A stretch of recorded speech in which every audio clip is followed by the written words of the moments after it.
Jérôme Ivanichenko, il faut dire que cet engouement du public se traduit par des chiffres exceptionnels pour les éditions spéciales mises en place par la quasi-totalité des chaînes. Oui, des résultats qui sont proportionnels à la très vive émotion suscitée par l'attentat contre le journal satirique. Une onde de choc qui a conduit les chaînes donc à bousculer leur programme, on l'a vu, et à consacrer leur rendez-vous d'information à l'événement. Et c'est d'abord vrai effectivement pour les JT naturellement.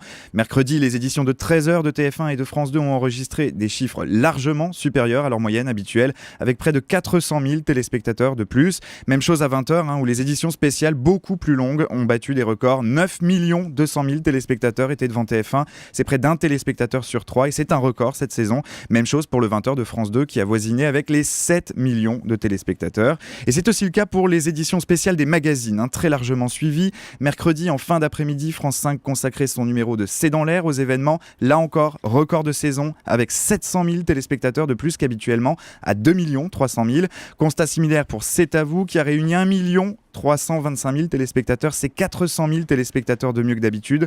Et enfin sur Canal+, aussi, le public a répondu présent avec 1 800 000 téléspectateurs devant le grand journal. Là aussi, un record cette saison.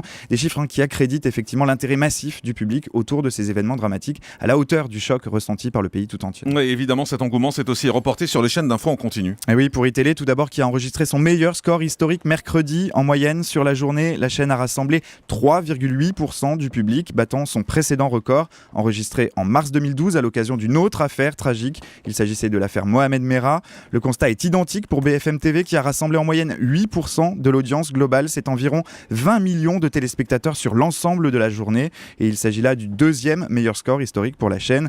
Ces très fortes audiences traduisent le besoin de s'informer, Romain Ambro nous le disait, de suivre une situation qui évolue heure par heure. D'abord les faits qui se précisent au fil des témoignages, puis désormais cette traque engagée contre les auteurs de l'attentat. Mais si cette appétence du public a été massive, il y a, et c'est essentiel de le souligner, une grande retenue de la part des chaînes à évoquer ces audiences, une grande pudeur à ne pas communiquer sur le sujet, une attitude qui semble bien naturelle dans ces circonstances tragiques. Effectivement, c'est notable, c'est-à-dire qu'on ne reçoit plus de communiqués d'audience de la part des chaînes depuis que ces événements se sont déroulés à Charlie Hebdo. Les chaînes ont décidé de ne pas communiquer, de ne pas faire de promotion autour de ces audiences. Je crois que ça n'a été quasiment jamais arrivé et c'est effectivement très bien.